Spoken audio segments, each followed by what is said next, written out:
Welcome to Bible Study with Fred. Let's have a Bible study on Proverbs chapter 29, verse 4. The king by judgment establisheth the land, but he that receiveth gifts overthroweth it. Bribery in all its forms is condemned by God. Any public official who takes or demands a bribe should be taken out and horsewhipped, not just removed from office.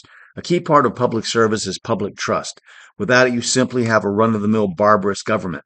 It has been said that the U.S. government is totally corrupt, bought and paid for by corporate and union interests, plus influential men of great wealth.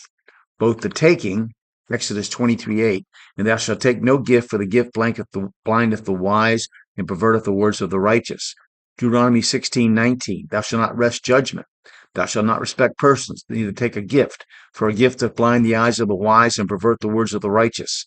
Amos 5:12, for I know your manifold transgressions and your mighty sins. They afflict the just, they take a bribe, and they turn aside the poor and negate from their right. And the giving of a bribe is soundly condemned.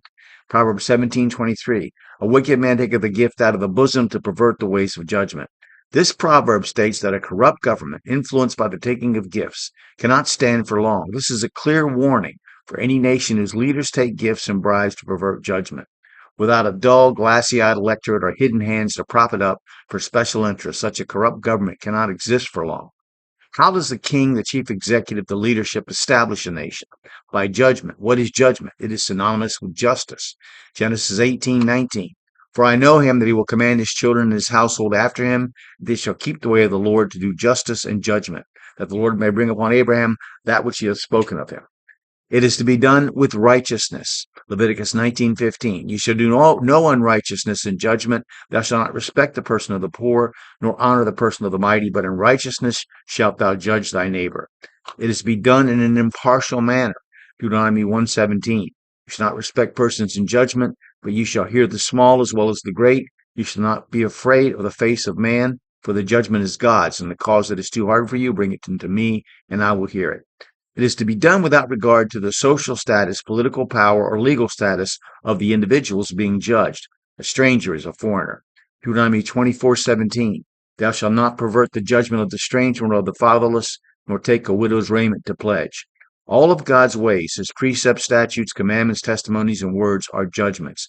Read the first dozen or so verses of Psalm 119. Deuteronomy 32:4. He is the rock, his work is perfect, for all his ways are judgment, a God of truth, and without iniquity, just and right is he. There is no place in righteous judgment for the taking of gifts. 1 Samuel 8:3. And his sons walked not in his ways, but turned aside after lucre and took bribes and perverted judgment. Now, a word of note to Christians. The Holy Spirit will refer to verses in the Old Testament by allusions, paraphrases, or quotes in the New. At times, a different word is inserted into the verse to show that in God's plan and for our edification, the two words mean the same thing. I'm going to read the following verses to show us that truth is the victory or triumph, God's judgment, just as we can see the relationship between to bring forth and sin. Look at Exodus 3:10.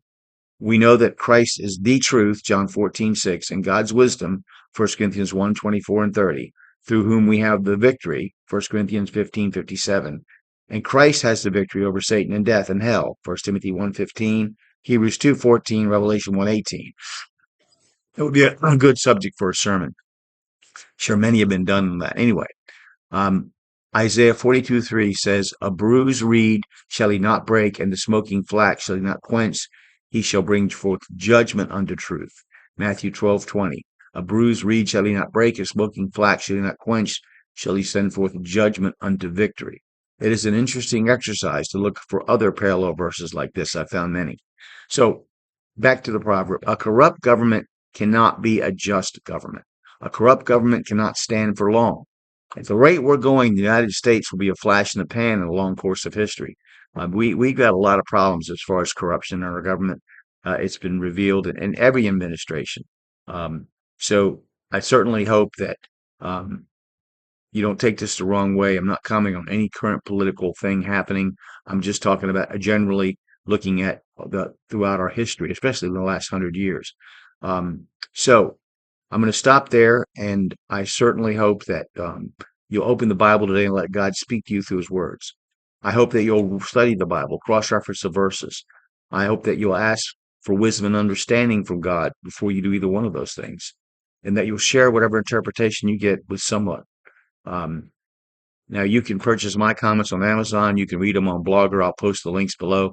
But if you've watched this video this far, please click like and subscribe or follow, and feel free to make comments on what I say. I understand that some things I say you won't agree with, some you might agree with. Sometimes you might have a different interpretation or have something you want to add, and I certainly respect that. I look forward to it. Thank you.